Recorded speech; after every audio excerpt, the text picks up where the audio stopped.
Hello and welcome. My name is ADIRA NATASHA and I am a TSLB student at IPGK campus Raja MELEWAR, Negeri Sembilan. In this video, I will discuss about one of the philosophy and education in Malaysia topics called Edup 3013. The topic is Education System Development in Malaysia Pre-Independence. There are 4 phases regarding the education system, which is before and during the British colonial period, along with Japanese colonization and education after World War II. The first phase, which is before the British colonization, the system of education for Malaysians was based on the study of Islam, specifically the Holy Book Al-Quran. According to history, Islamic education originated in teachers' homes at an early age, then went to mosques, suraus, and madrasahs before focusing solely on sekolah pondok. According to the Dewan Bahasa and Pustaka Dictionary, the meaning of pondok is a madrasah or place of religious study, whereas sekolah pondok is a traditional Islamic study and education institution. Students learn to study Al-Quran and Fardu Ain.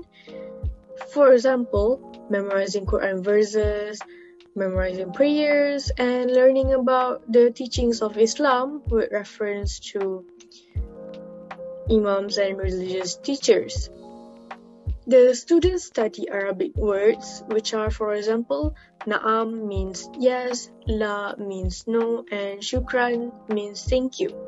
After mastering them, they will continue to learn how to memorize the letters of Arabic alphabet, which are Alif, Ba, Ta, and so on, to serve as a reading guide for prayers and Arabic texts. For the curriculum of Sekolah Pondok, there are no standard syllabuses that need to be learned because it is all based on the Al-Haram Mosque curriculum. Except for the ability to read Jawi writing and read the Quran, there is no age limit, gender, or special ability adjusted for prospective students who want to study at this institution. There are no tests, and students can advance to a higher level of study based on their ability to absorb new materials.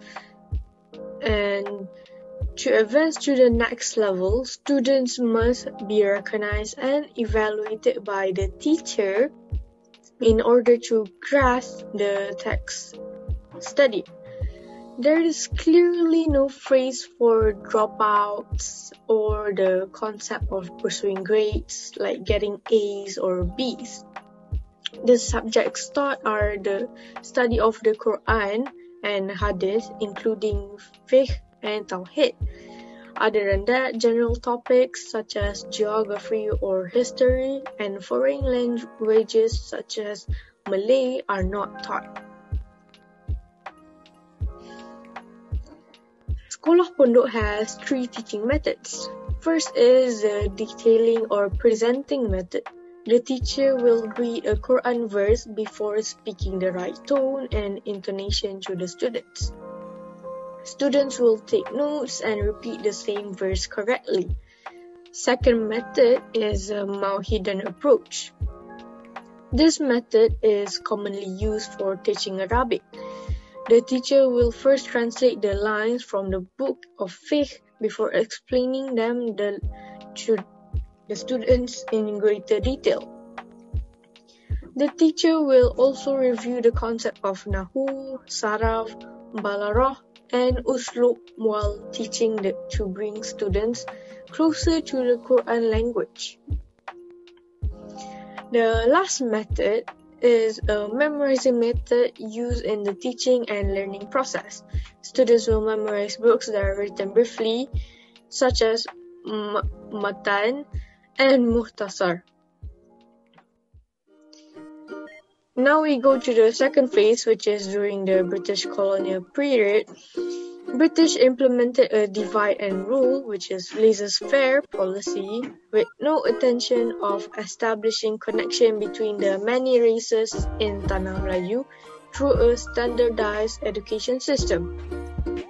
Because of that, there are 5 types of vernacular schools established, which are Malay vernacular schools, Chinese vernacular schools, Tamil vernacular schools, English vernacular schools, and religious schools. Each school was taught in their own language and learned to accept their roles in life. For example, British as governments, Malays to be fishermen and farmers, Chinese as miners and businessmen, while Indians were forced to plantations such as rubber or coffee and estates. The third phase is Japanese colonization. During this phase, education was used as propaganda to instill love and loyalty to the Japanese emperor. Malay and Tamil vernacular schools are continued, while Chinese and English schools are replaced with Nihongo, which is Japanese schools. Nihongo language was used as the official language for all subjects in school. The elementary school curriculum emphasizes the Japanese classical melodies and culture. It's compulsory for students to sing the Japanese national song each morning. The last phase is education after World War II. In this phase, there are 5 reports. First is the PISMP report. This report was made to reconstruct the school system during the Japanese occupation, but did not address the issue of unity among the society. The important aspects regarding the PISMP report is children do not have to pay fees if they attend vernacular schools at the primary level. Primary level students have the opportunity to learn English. Secondary schools consist of only 2 types. First is the vocational education and techniques such as fishery, communications, ocean science, agriculture, and building processes. Vocational education, as outlined in the Education Report of 1938, must be properly implemented. It can be observed that the PISMP report's recommendations were not executed merely because the government needed to reconstruct all of the schools that had been destroyed during the war. Second is the Barnes Report. The Barnes Committee was set up in 1950 to review and improve the state of education for Malays, and the chairman of the committee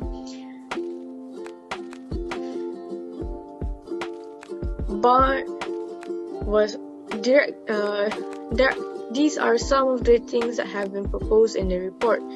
All vernacular schools maintain one single standard policy and become national schools using the same syllabus with bilingual languages, which are Malay and English. Replacement of Jawi script with Islamic education instead. Free education for all students in primary schools. Science, industrial arts, and home economics should be prioritized in the curriculum. But the Barnes report had been opposed greatly, especially from the Chinese. They think that this report is an effort to get rid of them, of their language and culture. Third is a FENWU report. The resistance from the Barnes report has led to the FENWU committee formation and also to study the status of the Chinese schools. The FENWU committee was set up by Dr. Fan and Dr. Wu. The report found that basic education in Malaya should be aimed toward the formation of the Malayan citizenship. Forcing people of different races to learn 1 or 2 languages has a negative impact on racial unity. the Chinese are encouraged by the English government to master all three languages, which are Malay, English, and Mandarin. Trained teachers for Chinese school are not enough, and many more reports. The Barnes and Fenwu report brings us to the Education Ordinance. The British examined both reports and found that the proposals put forward were not the same. The British government therefore set up a special committee to study the two reports, held two school systems that use the Malay language and English as a language of teaching. Malay and English language are also enforced in Chinese and Tamil schools. They suggested that Chinese and Tamil language lessons should be provided if there are at least 15 students who want to learn their mother tongue. Religious education is held during school hours for Muslim students. Malay language lessons are compulsory in English schools, while in Malay schools, English language is also required. Vocational schools were developed, but the Education Ordinance suggestions could not be implemented due to financial problems.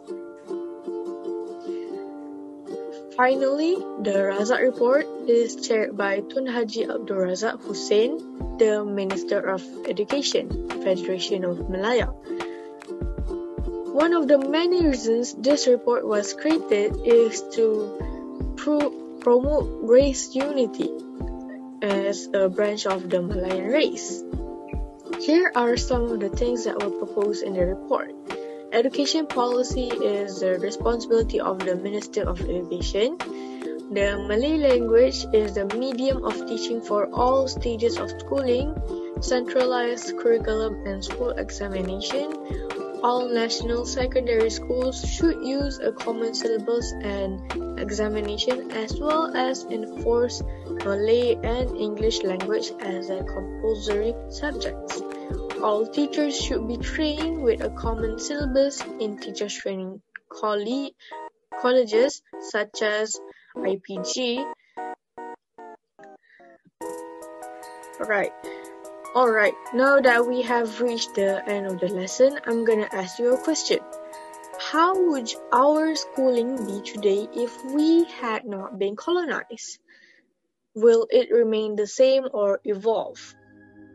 Do answer the question, and in the meantime, do ask me about anything regarding this topic down below, and I'll try my best to answer them.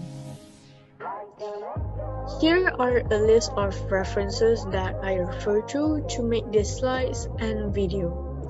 That is all from me. Thank you and goodbye.